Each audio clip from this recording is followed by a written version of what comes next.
My name is Bridget Moix, and I'm General Secretary of FCNL, and I'm so happy to be here for this event and a conversation with our guests, Nozizwe and Tim, and all of you about the peace testimony and how we live it now in the midst of war in Ukraine. I want to welcome our speakers, first and foremost. Tim G. is General Secretary of Friends World Committee for Consultation. Welcome, Tim. And prior to that, he's worked for Friends of the Earth, Christian Aid, Quaker Peace and Social Witness, and Amnesty International. And Tim and I have been recently getting to know each other as part of the Quaker Heads of Agencies group, which you'll hear a little bit more about through this conversation. So thank you for joining us, Tim. I also want to welcome Nozizwe Madlala-Routledge. And Nozizwe is the director of the Quaker United Nations Office in Geneva. She's also served as Deputy Speaker of the National Assembly, Deputy Minister of Defense, and Deputy Minister of Health of the Republic of South Africa. And Nozizwe and I have known each other for many years, and she's a wonderful mentor and friend. So we're so happy you're here, Nozizwe. Tim and Nozizwe recently traveled to Central Europe to learn what friends and others in the region are doing and feeling in the midst of the ongoing war in Ukraine, and what that means for us and our peace testimony. I'd like to open us by reading the words of the Quaker Peace Testimony, which are often referred to as the start of the Quaker Peace Testimony from 1661.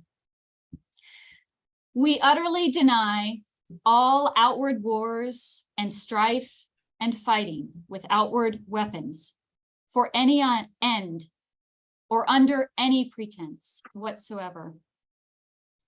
And this is our testimony to the world. And that was the declaration of Friends to Charles II in the midst of a lot of ongoing pressures and wars in Europe at that time. Before we dive into our conversation with our guests, I'm going to turn it over to Claire to share a little bit about our logistics. Thank you. Hello, everyone. My name is Claire Carter, and I am FCNL's Quaker Engagement Program Assistant. I'll be running technology for the event, so here are a few tech considerations before we get started. Say hello in the chat. I see a lot of people are doing that already, which is great. Share your name, location, and meeting or church if you have any. This is a way to build community virtually, and it's really fun to see who is here in the chat. We're so glad you're here. As you can see, we are recording this event, but the audience will not be included in the recording for privacy reasons, just the speakers. Even so, feel free to turn off your video. Captioning is available automatically. If you do not want to see the captions, you can click on the live transcript option on your Zoom toolbar and click Hide Subtitles. We'll have some time for you to ask questions toward the end of the event. We will do our best to address as many questions as we have time for, but we'll likely not get to all of them. Please submit your questions in the chat, and Bridget will direct them to the panelists. Please contact me if you are in need of any Zoom support. You can private chat me in the Zoom chat bar, or you can email me at ccarter@fcnl.org. Back to you, Bridget. Thanks so much, Claire. So welcome again, everyone. Welcome, Tim and Nozizwe. And we do encourage you to share thoughts and questions in the chat. We'll get to them as we can throughout the conversation. But we wanted to start with a little background about why we're having this conversation now and what prompted it. Of course, many friends here in the US, but all around the world, and certainly in Europe, have been struggling with how we respond to the war in Ukraine and the invasion that began in February by Russia, and what this means for our peace testimony. And we do have occasional meetings of Nozizwe, Tim, and other folks who are the heads of Quaker agencies around the world. And this has been a deep topic of conversation for us. What do friends say now? What do we do in response to this? For FCNL, how do we respond to US policy and continued pouring in of weapons and military aid with very little diplomatic engagement? It's been a real struggle for us, and we know for many others. Some months ago, Tim and Nozizwe decided that they would travel to the region to listen and learn, hear what is happening among friends there and others who are in the region responding directly. And we thought it important to share their reflections and their learnings from that trip with you all. They shared some with us, and I immediately, hearing Tim and Nozizwe speak, said, we need to open a conversation more broadly with friends. So we're here to listen and learn from them after they've listened and learned from others closer to the realities of the war. And also think about, what does this mean we do? We are very glad to be able to share a new organizational statement from a number of our Quaker agencies, and we'll share that in the chat box. Thank you, Bobby. About our peace testimony and Ukraine. And this is an attempt, after many months of trying to find the right words and gather together, what do we say as Quaker agencies in this moment, to speak to some of this conversation. So I'm very happy that we'll be able to share that more broadly with the Quaker world and others. And I'll just say finally, it's very important at this time for this conversation for FCNL. As many of you may know, Congress has been very focused on Ukraine and military aid, and as well as humanitarian aid, but very little attention to diplomacy. Just last week, a number of progressive members of Congress did send a letter to President Biden asking that at least there be a focus on diplomacy, as well as what's happening with the military aid, at least that. And actually within a few days had to withdraw that letter because of the political blowback that they received. So our voice, the Quaker voice in this moment, feels more important than ever. So I want to turn to conversation with Tim and Nozizwe, and I'll ask a few questions, and we look forward to hearing from you, and then we'll open it up to the audience for their questions as well. I want to just start and ask you, though. I gave some background on the organizational reasons for the trip, but tell us a little bit more about why you chose to take this trip. Where did you go, and what did you learn? Who would you like to go first? Go right ahead, Tim. Okay, great. So I work for the Friends World Committee for Consultation that holds together the vast majority of Quakers in the world, and visitation is part of the role. I wanted to visit this part of the world because a lot of people are talking about this war. A lot of people, this is a global war. It's an information war and it's an economic war, but it's also a military war. And a lot of, I will show a picture in a moment, but a lot of the troops that are being sent from other countries are being lined up in the bordering countries to Russia and Ukraine. Actually, perhaps this is a good time to do it. So this is from the top of the NATO Twitter feed this summer. You can see there are 100,000 US troops in Europe. These are the countries that in Quaker world we refer to as Central Europe. They're members of the Central European Gathering, which kind of is a bit like a yearly meeting for the small Quaker groups in these areas, but which NATO refers to as its eastern flank. Nozizwe and I were together in Poland, which you can see in the middle there. I was able to travel on to Estonia and also visit Latvia, but there are Quakers in all of those countries. So thank you for sharing that. I wanted to find out about how the peace testimony is being lived out in these countries which have Quakers in them, which have possibly millions of Ukrainians in them at the moment, as well as in the Baltic countries, a significant Russian minority. It seems to be the closest that I could safely get to Russia and Ukraine, where I could talk with Russians and Ukrainians. Friends around the world have been sending funding to the Central European Gathering for them to distribute to the places where they know that it can be best spent. And we were both interested in seeing the fruits of that. And part of it was also about finding out if there was something that friends from other countries could say or do more effectively. And yeah, coming back, I feel a much stronger confidence. I feel able to share with confidence the necessity of the peace testimony and it being lived out. I saw the fruits of that funding and I'm convinced that more would be well spent as well. and with others feel much more confident that there are things that we can say and do to make that situation better. Thank you so much, Tim. And I remember when we spoke to you when you first come back, and we had said, you know, how do you feel about the peace testimony now? And you said very clearly, the peace testimony still stands. So Absolutely. Look forward to hearing more about that in a bit. Nozizwe, could you talk a little bit about your leading to this trip and what you learned? Thank you, Bridget. Thank you, friends. I'm greeting you from QNO, Geneva, the Quaker United Nations Office here in Geneva. So I'd been encouraging Tim to go on this visit. And I then realized that, in fact, I hadn't considered whether I would go with him.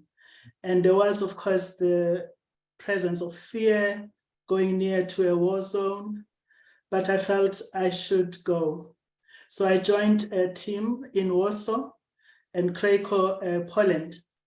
As Tim has said, Quakers have this tradition of intervisitation, and we felt strongly that we needed to be with the friends near where the war was happening.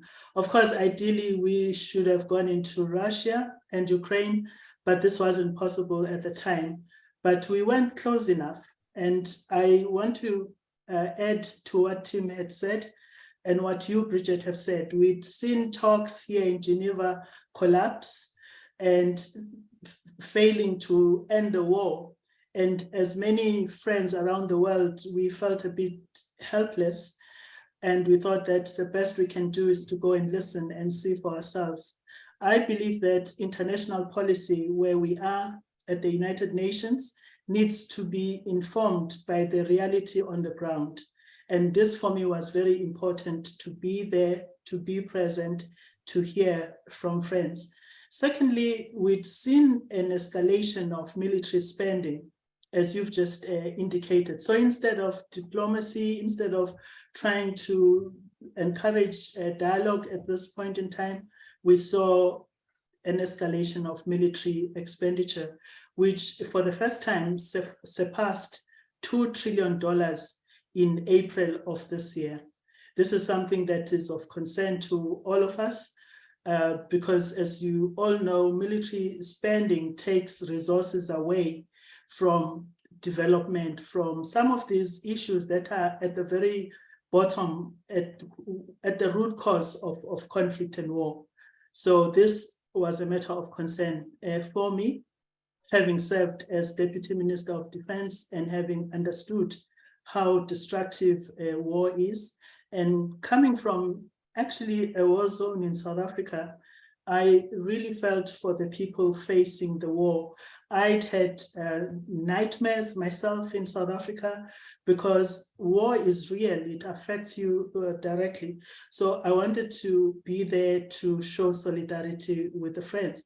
But I want Bobby to share a poster that I really, really like. This is a tapestry which reminds us of that brave delegation by Quakers, by friends in 1654, who went to Russia to try and stop the Crimean War. That for me was another source of encouragement why I wanted to go with Tim. Just finally to say, in South Africa, when we were faced with our own civil war, we really appreciated visitation by Quakers, and some of the names you will know: Trevor Jepson, John and Alma Harding, Martin Wilkinson, Douglas and Dorothy Steer.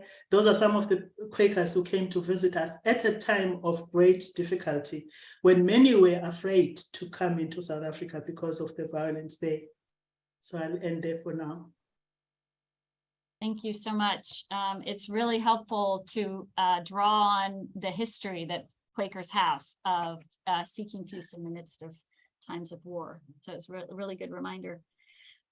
One of the critiques, of course, that Quaker agencies and others who are standing against military action right now and against further support for a military response is, what can you possibly do? What do you say to this reality? How can Quakers stand by suggest that we shouldn't be engaged militarily in supporting Ukrainians to defend their country.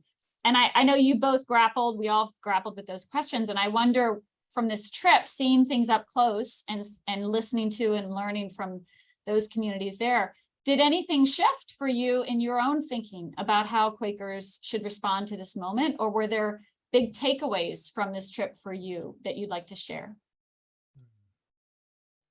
And let's start with Nozizwe this time. Thank you.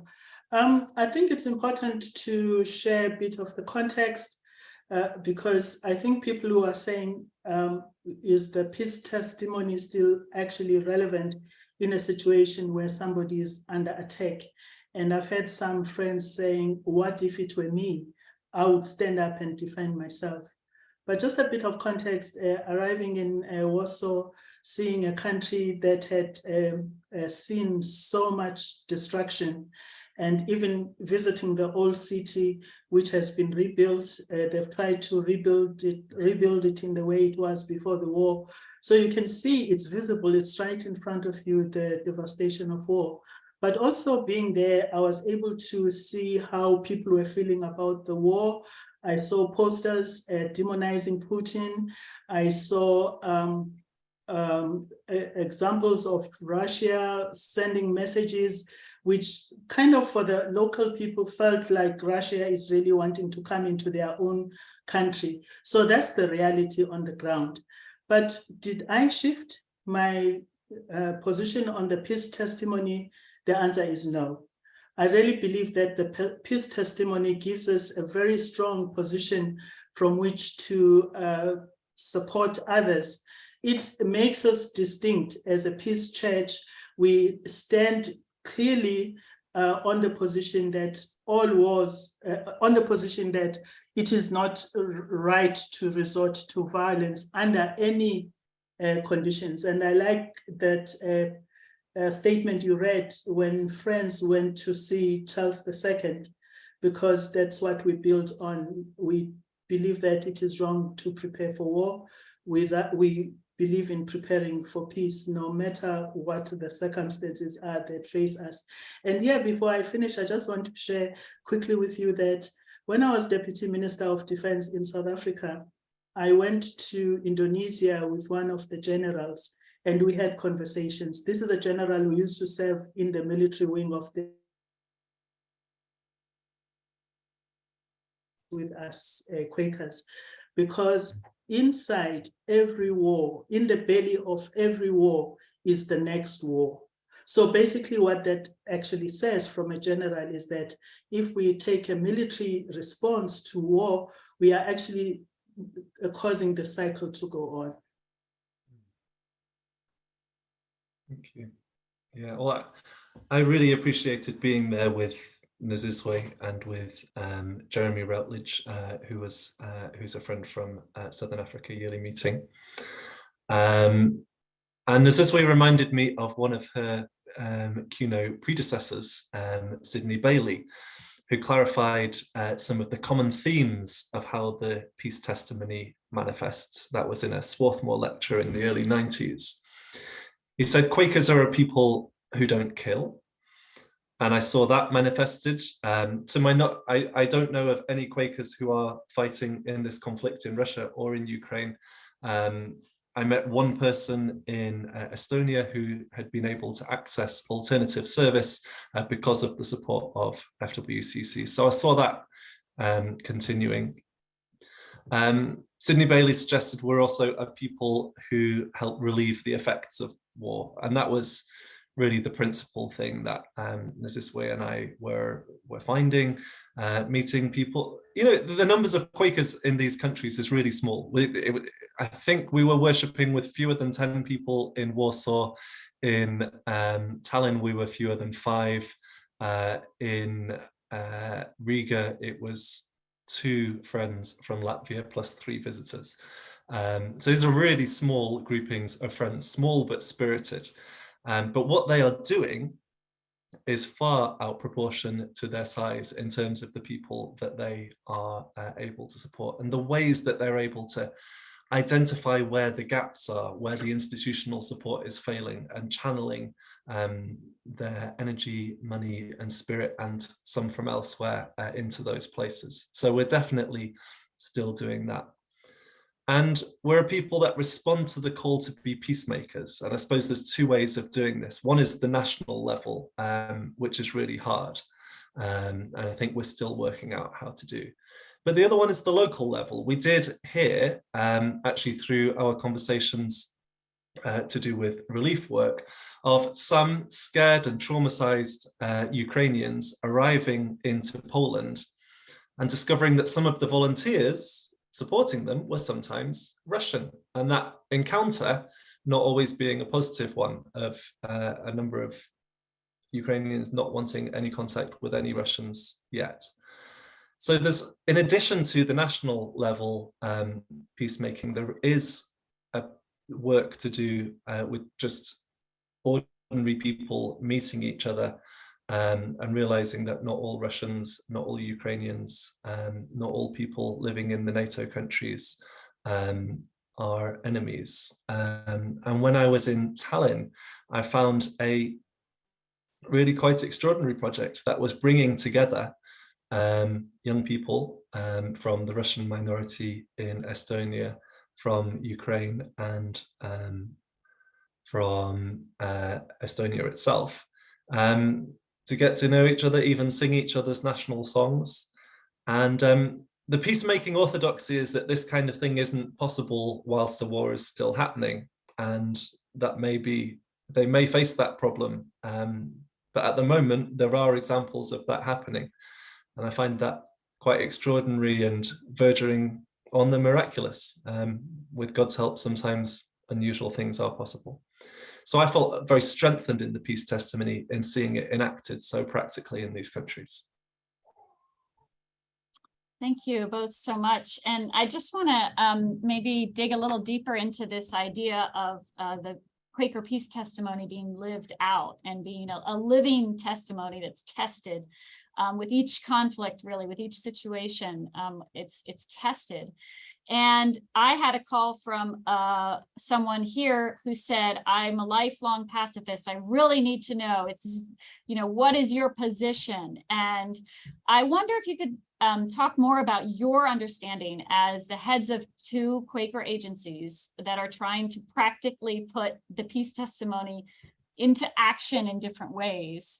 What is unique, or what is the particular Quaker approach around our peace testimony that you think people are living out now in the region, or that you see as most relevant for this conversation with friends here and with policymakers in the work that you do as well? I'm happy to go first on this one. I actually can't see Nozizwe's face just now, but she's probably going to be making her way back. Yeah, I've been thinking very carefully about this, and I think there might be some misconceptions about what the peace testimony is, maybe some kind of conflation between it and secular pacifism. Because to me, yeah, as you said, the peace testimony is something that constantly evolves, probably beginning in 1661, but all the time, and especially with every major conflict, people have to struggle with it and work out what they're called to do. So it isn't like a creed, and it isn't like an ideology where we go about, criticizing every person who uses arms to defend themselves. In its foundation, as I understand it, it's a we statement. It's about what we are called to do. One of the predecessors to the statement that you read out says, we are a people who follow after peace, love, and unity, and we pray that others' feet will walk in the same, which I find very helpful. And yet, in practice, being a peacemaker means working very closely with people who are making war. And being a good peacemaker means understanding the reasons that people make war, maybe even in some cases empathizing with the reasons that people in some cases resort to violent ends, but nevertheless saying that we as a people, our vocation, our mission from God is to be a people who make peace. So that has really been kind of crystallizing for me in this set of interactions and experiences. So it's not about asking, what would I do if I was someone else? It's about asking, what is God asking me to do as who I am right now in the place that I'm in? And again, I found the conversation in these countries about the peace testimony just very different from what I've found in North America and in Western Europe. In North America and Western Europe, there's a lot of kind of quite theoretical wrangling, whereas in these countries, what we found overall was, okay, there's a situation, what am I going to do? So there was a sign language translator who offered her services, sign language translating. Miraculously, again, she only spoke Polish sign language, but nevertheless managed to do the translation with people speaking Ukrainian sign language. There's a legal aid, there's a lawyer who offered his services free of charge. There's somebody who works in an ice rink who said, okay, well, how can we make this accessible for people who are coming into Tallinn, who are spending most of their days on a refugee ship in the port? What can we do to get them into the ice rink? Okay, well, maybe I can organize with the management that they can have some free tickets. So this is a really practical manifestation of the peace testimony. And I think it would be helpful for people in other parts of the world to hear that, because I found that quite inspiring.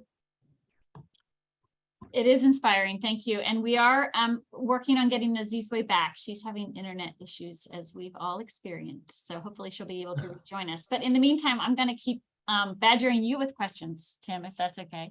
Great. And I think it's really helpful to understand and get a sense of how people there are dealing with the situation. As you said, living the peace testimony in the moment. We also are called to, as that tapestry showed, speak truth to power. And the work of many of our organizations is to speak as Quaker agencies to people who are making decisions in policymaking. That's what FCNL's role is. QNO certainly does that at the UN in different ways. And FWCC, you're a voice that people look to globally for friends. And we grappled for months with a statement. What do we say? And starting back in February, we were talking about what would we say if the invasion happened. And then when it happened, we continued grappling. And we do have a statement now, which is really helpful. But I wonder if you can reflect on how this trip shaped your thinking about what to say. What can thou say now? And led you to really help lead this statement. Thank you. Yeah. I mean, I was reflecting on this before the meeting. As you said, this statement has been months in the making. And I think I returned from this visit with a conviction. For a while, I'd been saying it would be good if someone could kind of get the Quaker agencies together to try and say something together. And it was whilst I was in those countries that I started realizing, perhaps that person is me, and came back with a renewed energy to try and find out what it was that we could say together, which we've said in public yesterday and today. I think there are some reasons for caution. A lot of peace interventions at this moment will be criticised. Some will be taken out of context.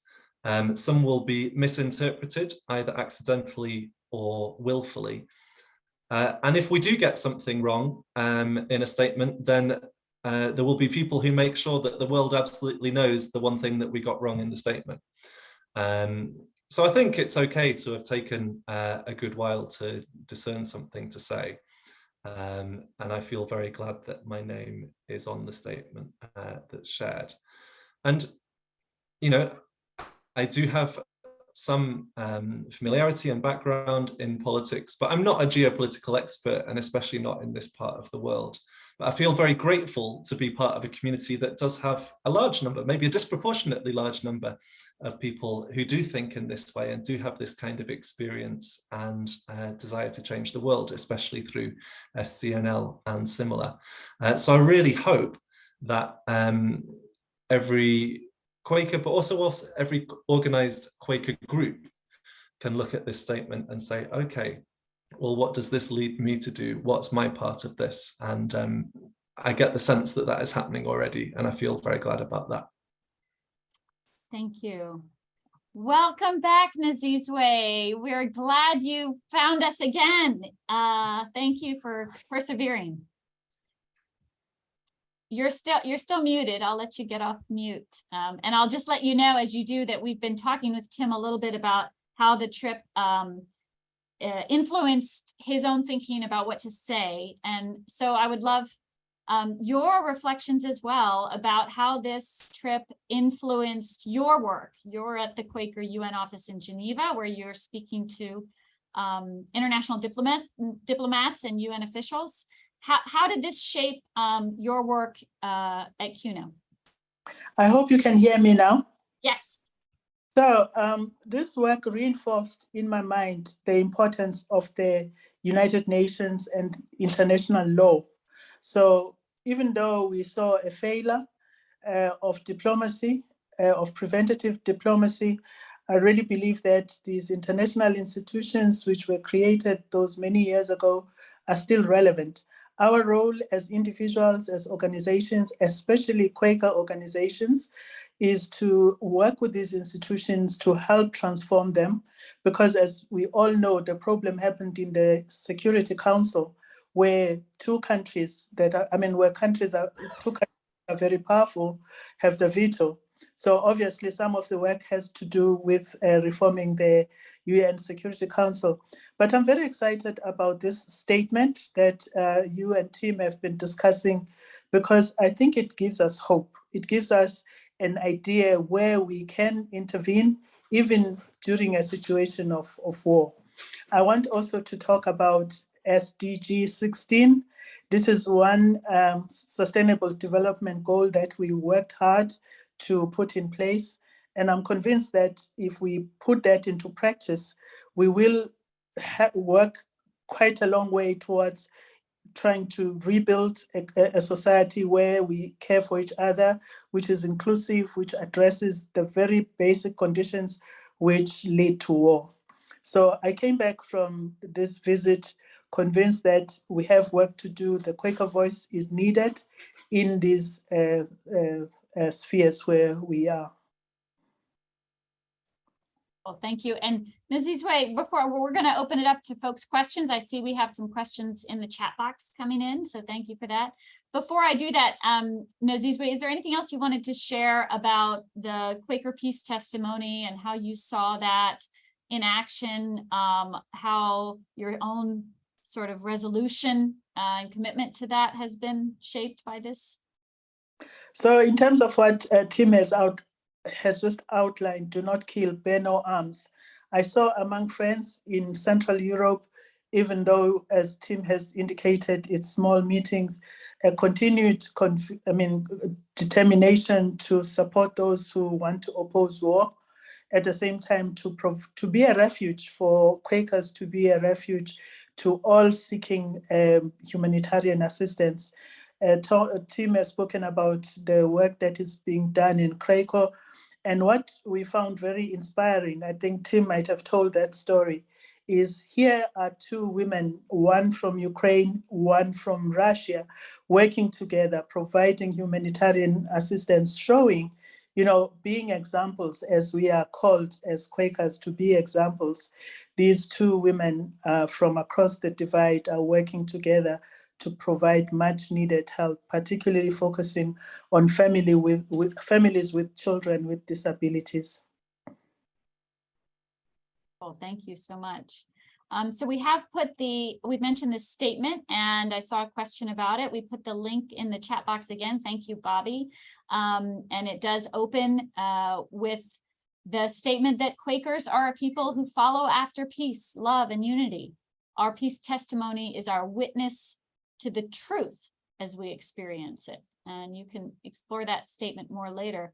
I think part of what we've been hearing, Tim and Nozizwe, from you is that part of the Quaker truth is that we seek out and we have found there are alternatives. There are many different ways to respond to even aggressive violence and war, to seek peace and pursue it, and that there are people doing that, and that we have a role as Quaker agencies and friends and other peace-loving people to do that work as well. So I want to turn it to questions from the audience because we have a number coming in, and ask for help from my colleagues who are monitoring those questions.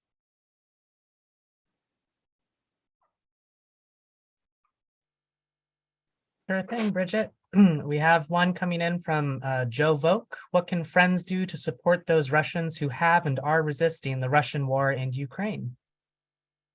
Great question. And we've seen more and more in the news even about conscientious objectors and protesters in Russia. Nozizwe or Tim, would one of you like to take that question? So I'll just start off by saying, as the Human Rights Council was meeting right here in Geneva, we're very excited that they voted unanimously in support of supporting those who are objecting to war, despite the war happening on our doorstep. So Quakers, wherever we are, it's very important for us to reach out to those men and women.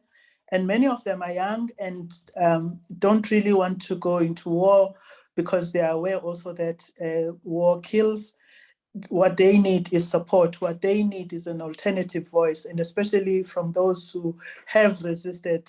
For example, you, Joe, you've resisted the Vietnam War. Those stories must be shared with these friends who want to resist being conscripted. Tim, do you want to add anything? Thank you, Nozizwe. I'm happy to leave that one with Nozizwe, as I know that conscientious objection falls into the QNO Geneva work area. Great. In fact, may I add that in South Africa, during the struggles there, we had a very strong conscientious support group, which was supporting people who wanted to resist. And that actually led to a very big campaign called the End Conscription Campaign, which really was of great support to young men and women who were being conscripted. Great, thank you. And Nozizwe, there was a just a follow-up question on your point about the Sustainable Development Goals, and a question of where can folks find information on that you were sharing? Well, if you go to the UN website, look for SDG number 16. There are, of course, many others that are of relevance, but we particularly value this one because we worked hard as QNO and other Quaker bodies to have this as one of the SDGs. Great, thank you. So I want to pull a question from the audience that was in the chat for you, Tim, as well, about the evolution of the peace testimony, since you were talking a bit about that. And William Eaton asks, how much has the peace testimony of 1660 evolved? Does it not now exclude war completely, differently from the original? So I think the peace testimony, as I understand it, is continually evolving. So I spoke to its origins there. The way that I understand it, and the way that kind of it speaks through me or to me, is this idea that it's possible.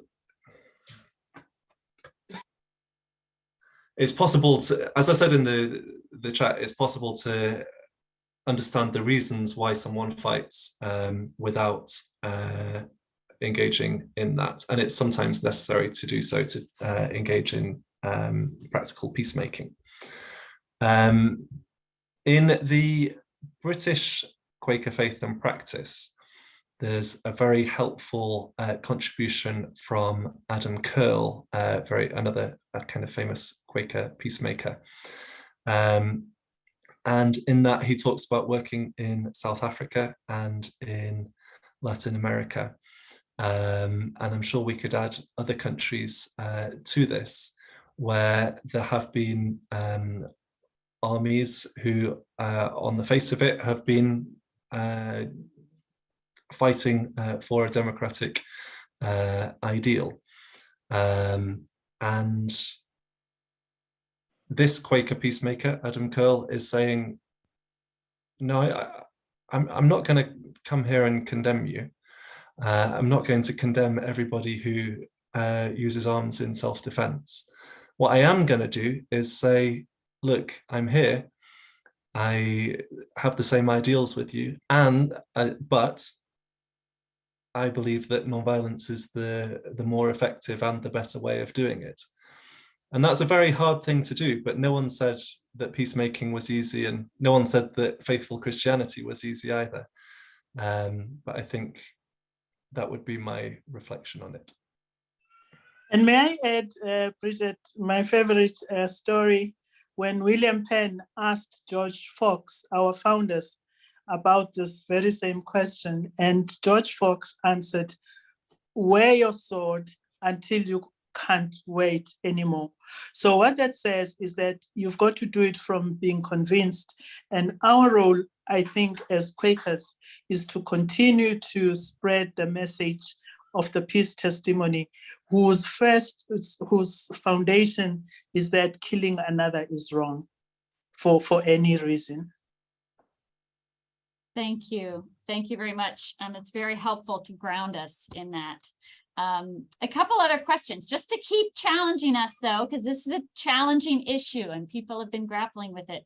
We have a few questions about what we're saying and how that's come about. And one of the questions from, I'm going to combine a couple of these questions. One of the questions from Bob Dockhorn is, are we Quakers and Friends organizations saying clearly enough that we find all intrusions and annexations of Ukrainian territory by Russia unacceptable?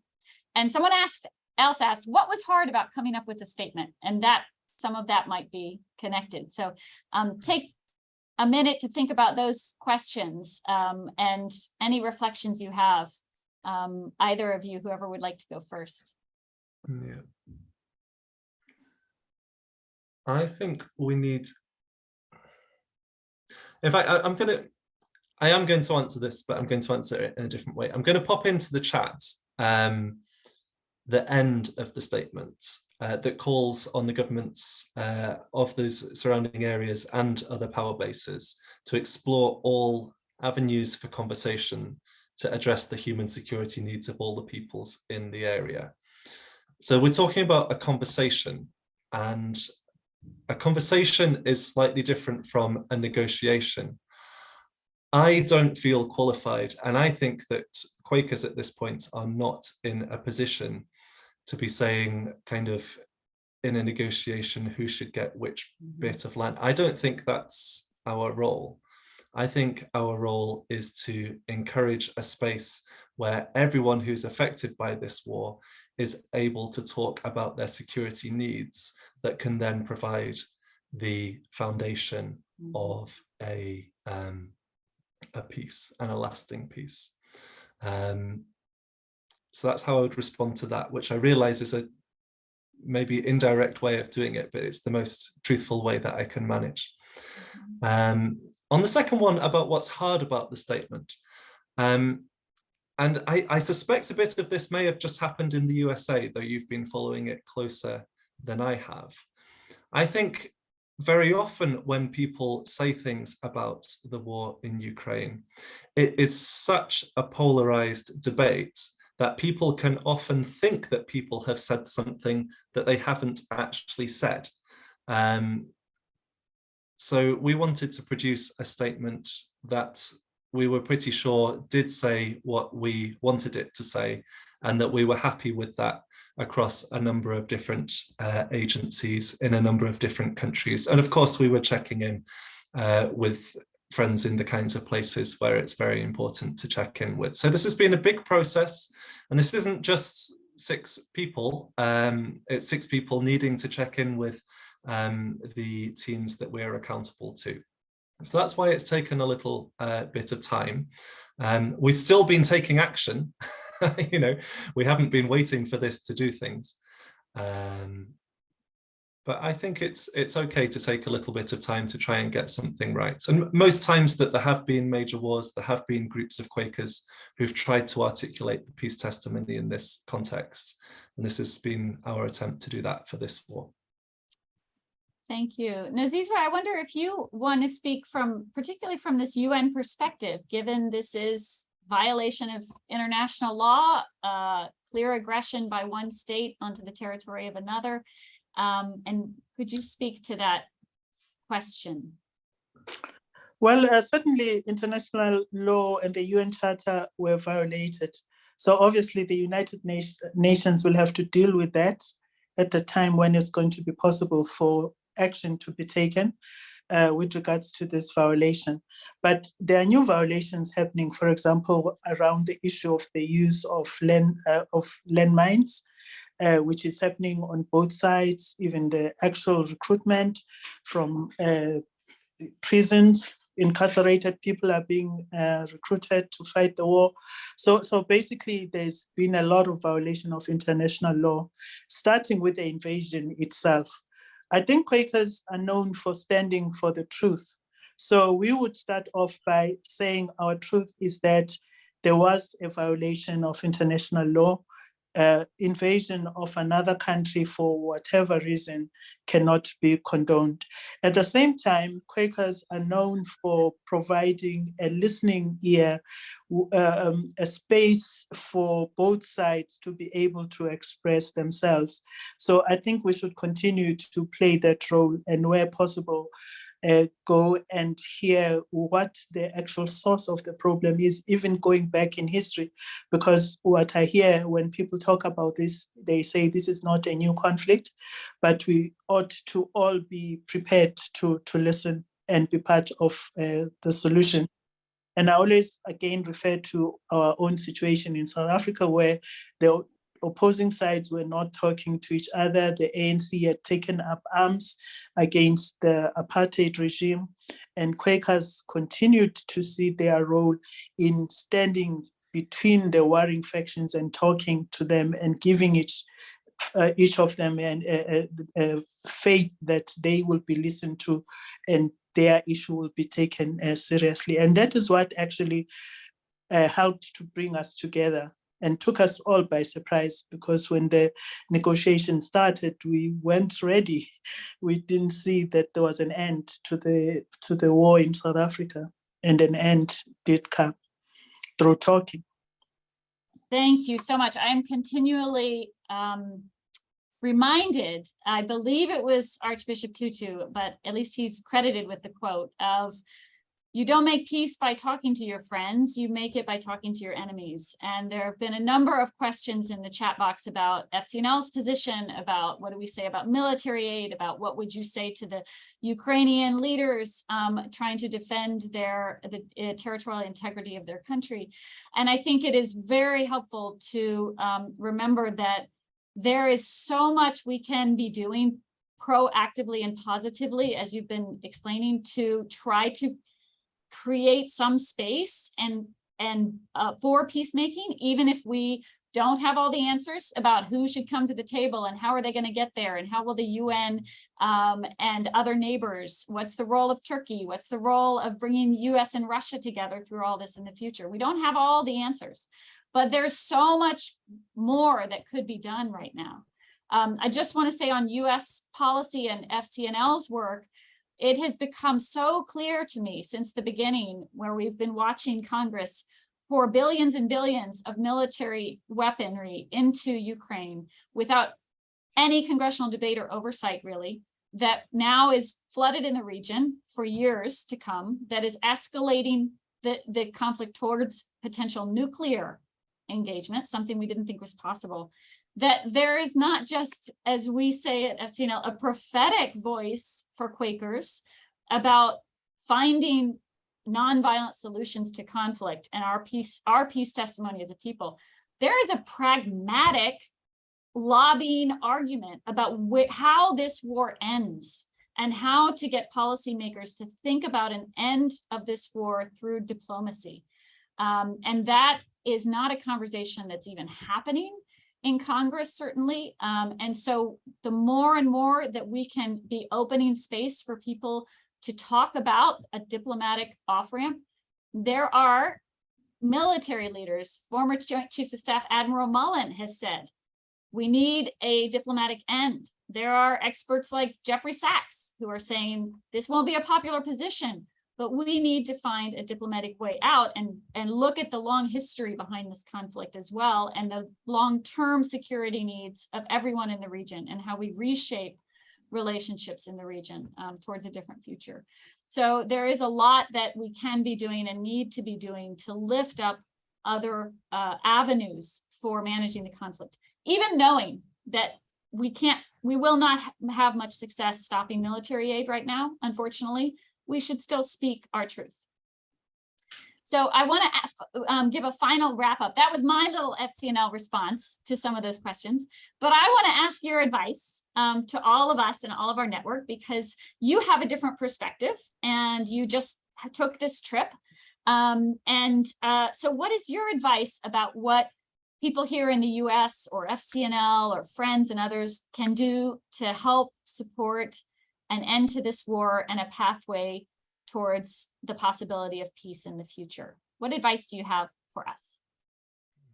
So I just want to congratulate those brave voices who you've mentioned, who have spoken up in support of diplomacy. I think we need to hear more voices from individuals in the United States, especially because the US is a very powerful country. And in relation to this war, we think that the US can make a very positive contribution without sending arms to Europe, particularly because these arms will end up in very wrong hands in terms of, for example, private security companies, which are not really properly monitored by Congress.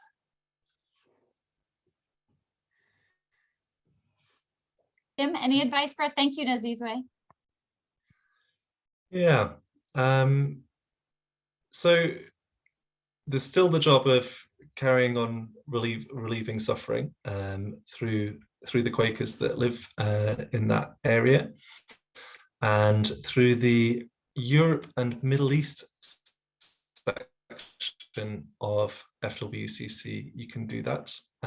So they actually, they show you how the funds can be got to the Central European Gathering, which is the kind of representative and accountable group for friends in that area who can then get it to where they see that it's most useful. So that's still needed. That's still part of our witness.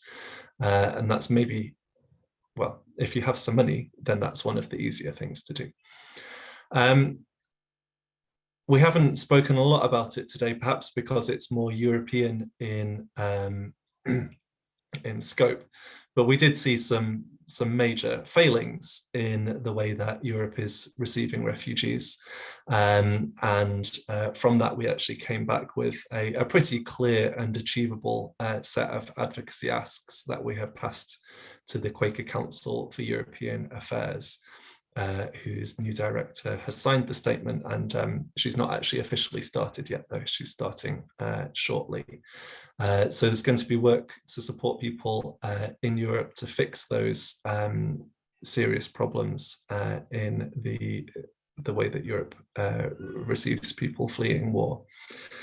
The third one, though, is the responding to call to be peacemakers.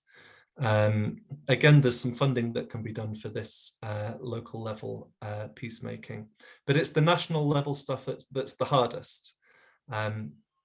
I haven't been part of a negotiation to end a war before, but I'm aware that there are people in this Zoom room who have.